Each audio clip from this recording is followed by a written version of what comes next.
सबको जय मसीह। मैं आप सबको परमेश्वर के नाम से स्वागत करता हूँ। मेरे प्रियो, आज हम परमेश्वर का वचन का महत्व के बारे में हम अध्ययन करेंगे।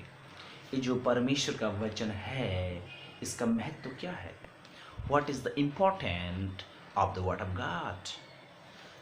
जो परमेश्वर का वचन है ना, एक स्किल है और एक कंपास की तरह है जो सही मार्गदर्शन में हमको एक अगुवाई करता है।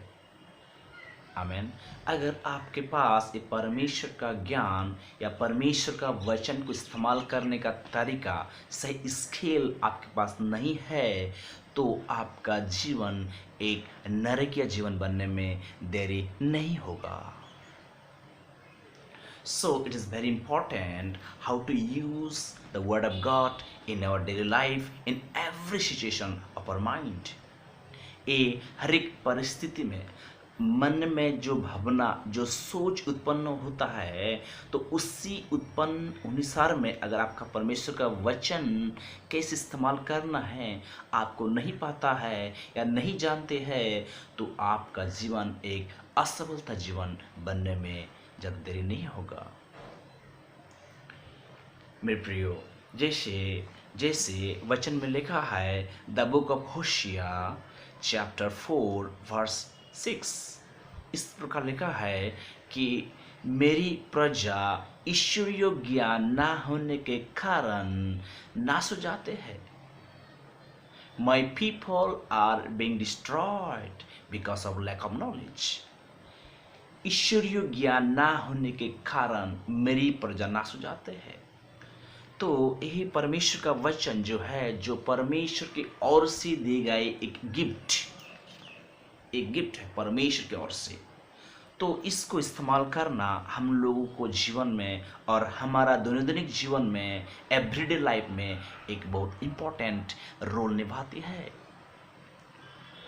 आमीन। मेरे प्रियो, जब हमारा प्यारे प्रभु यीशु मसीह जब फास्टिंग कर रहा था ना, जब 40 दिन फास्टिंग कर रहा था, तो अंतिम में परमेश्वर को, यीशु मसीह को भूख लगा। अगर इसके बारे में हम लोग देखेंगे तो अच्छा है कि हम लिखा ले।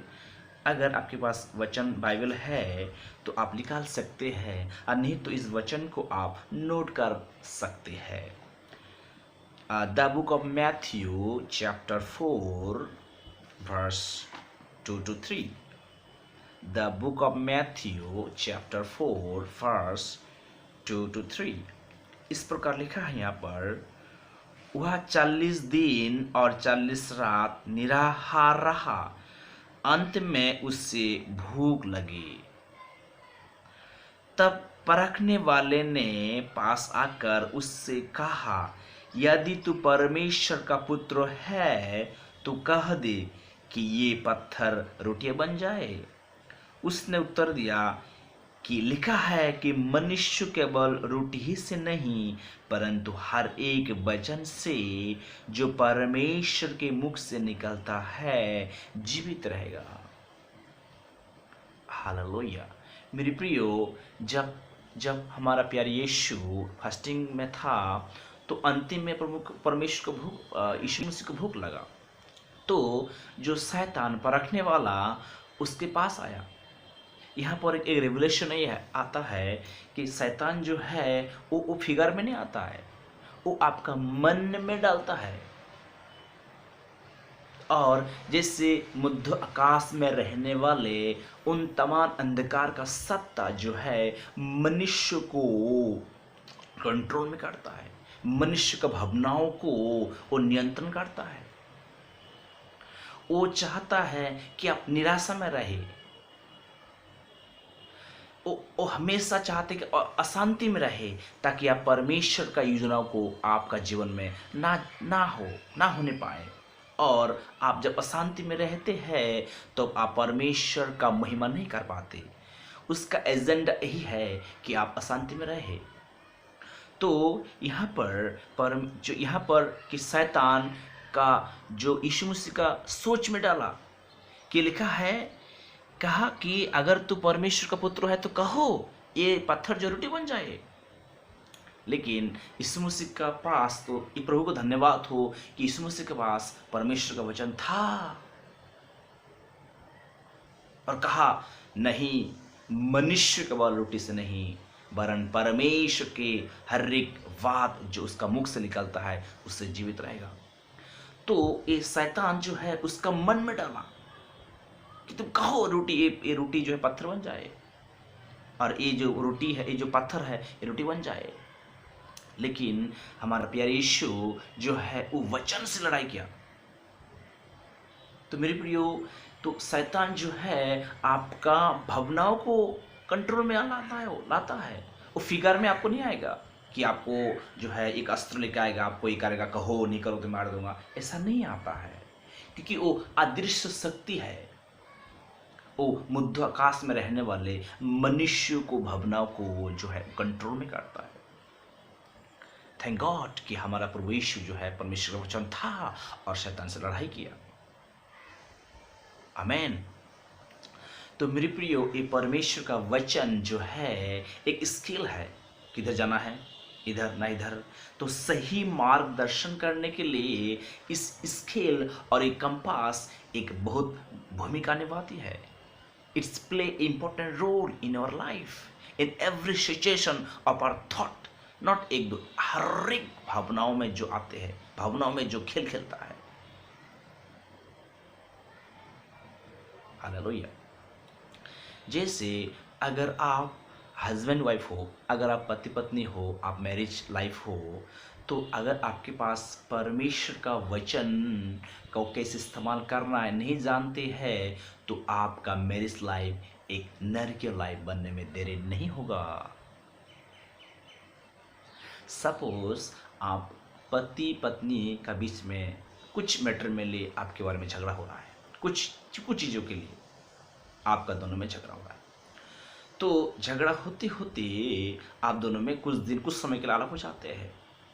तो उस समय शैतान जो है आपका मन में भावना डालेगा, लड़का को ज़्यादा विशेष करके कि भावना डालेगा ऐसा करके, आप मन में यही, आपका मन में ऐसा विचार आएगा कि मैं इसको शादी करके पछता रहा हूँ, लगता है मेरे को दूसरा करना पड़ेगा, तो मेरे को जो है नहीं, मैं इसको सबक सिखाने के लिए मैं दूसरा गर्लफ्रेंड को बनाऊंगा।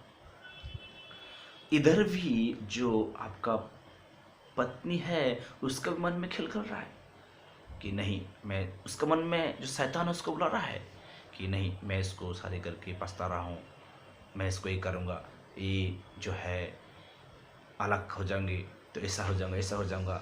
तो ये जो है एक शैतान आपका मन में जो विचार में डालता है। तो उस समय अगर आपका परमेश्वर का ज्ञान नहीं है तो your marriage life will be failure life.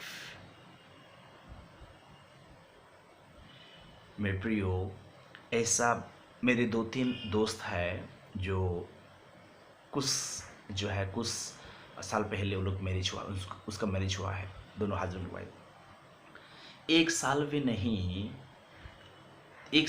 कुछ महीना के अंदर में there marriage will be scattered.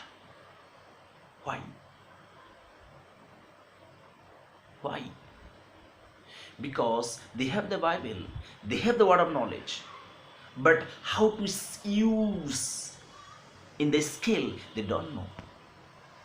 हाँ, ये वचन जो है, ये वचन लेके चाट जाते हैं, बाइबल लेके चाट जाते हैं, but they don't know how to use a skill. उस स्किल को कैसे इस्तेमाल करना है, कैसे सही तरीका से इस्तेमाल करना है, लोग नहीं जानते। For that's why their life become in hell.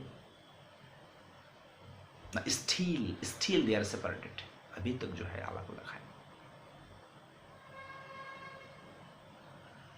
मेरे प्रियो, सिर्फ मैरिज लाइफ नहीं, अगर आप एक जवान है, अनमेरिड है या अनमेरिड मैन है, अनमेरिड बॉय है या अनमेरिड गर्ल है, तो वचन जो है आपका जीवन में एक बड़ा रोल निभाते हैं। अगर हर पल आपका सोच में कोई बात आते हैं तो हर सोच में आपको परमेश्वर का वचन के साथ लड़ाई करना है। जैसे अगर आप रास्ते में जाते हैं तो अचानक से आप एक लड़की देख ली, आपका मन में तुरंत आए, oh this girl is very beautiful, उसका टाइट कपड़े आप देखे प्रफिदा हो गए।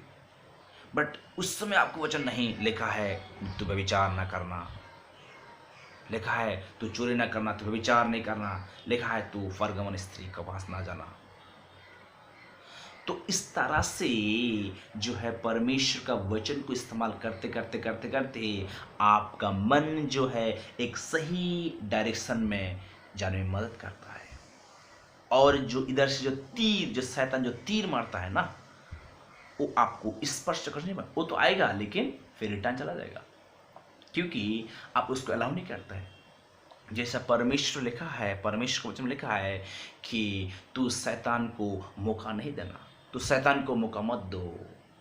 Don't give the opportunity to the devil. These verses we find in the book of Ephesians chapter 4 verse 27. If you read this, you will get this. कि don't give the opportunity to the devil. और तेरा गुस्सा शाम होने से पहले तेरा गुस्सा ठंड होना जाना चाहिए। आमीन। मेरी प्रियो, तो ये एक महत्वपूर्ण चीज है, आपको जानना है। आमीन। This is important things is. तो अगर इस मस्तिष्क को, ये मन और आत्मा जो है ना, ये कभी सोता नहीं।